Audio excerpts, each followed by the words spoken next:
Assalamualaikum semua. Hari ni aku nak share satu problem yang aku jumpa bila aku guna Filmora 9 ni.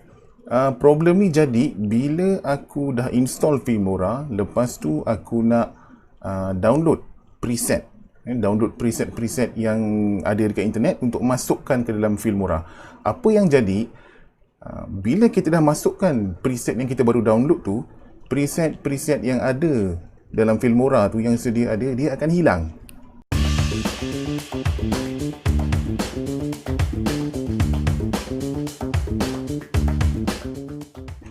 Aku bagi contoh mudah lah. Okay, contoh dekat atas ni, dekat preset transition. Okay, kat preset transition ni, kalau korang tengok dekat sini, aku adalah preset-preset yang dah datang dengan Filmora. Yang ini aku suka. Linear ni antara preset yang aku suka pakai lah. Okay, sekarang dia ada kan. Kita tengok apa jadi kalau aku install efek yang baru. Okey, kalau jadi masalah macam ni, first kali yang korang perlu buat adalah uninstall semula program Filmora 9 ni. Okey, step yang seterusnya, lepas install Filmora, jangan buat apa-apa dulu. Pergi kepada My Computer. Okey, masuk kepada C dan cari satu folder yang dipanggil program data. Okey, kemungkinan folder ini dihiddenkan. Okay, kalau hidden, pergi dekat view ni, klik pada hidden item ni. Asalnya kita tak nampak.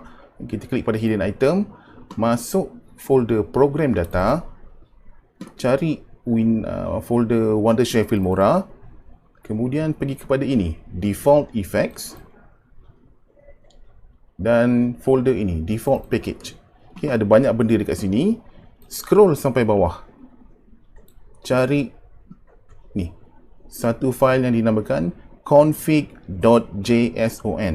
Okay, copy file ini, letak dia di tempat lain yang selamat. Baiklah, sekarang aku akan tunjuk apa akan jadi kalau aku install preset-preset yang aku baru download. Okay, aku dah save dekat sini. Katalah aku nak install ni, lower third expansion ni. Okay, kita pun install.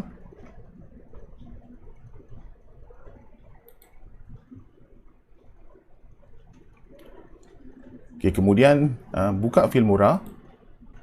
Baiklah, lepas aku install preset yang aku dah download tadi, sekarang kita tengok transition. Nampak tak? Transition linear yang tadi tu dah hilang. Okay, jadi macam mana kita nak restorekan semula transition tu di samping preset yang kita baru download tadi tak hilang. Okay, cara dia macam ni. Tutup dulu Filmora. Cari balik file yang kita copy tadi tu, file config tu. Aku letak dekat mana?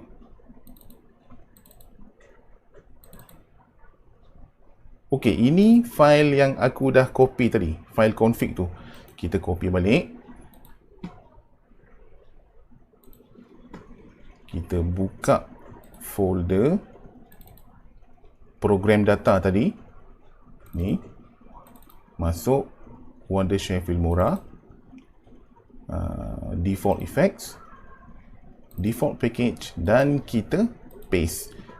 Dia akan minta replace, jadi kita replace file tu. So kita akan buka semula Filmora. Okay, kita buka semula Filmora.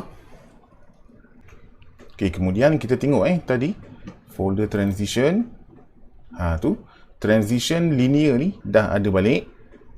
Tapi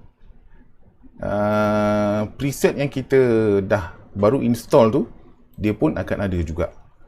So harap boleh faham lah dia punya step ni. Jadi aku ringkaskan step dia macam ni. Mula-mula uninstall Filmora. Okay, install Filmora yang baru, copy dia punya config file tu, letak dekat tempat lain.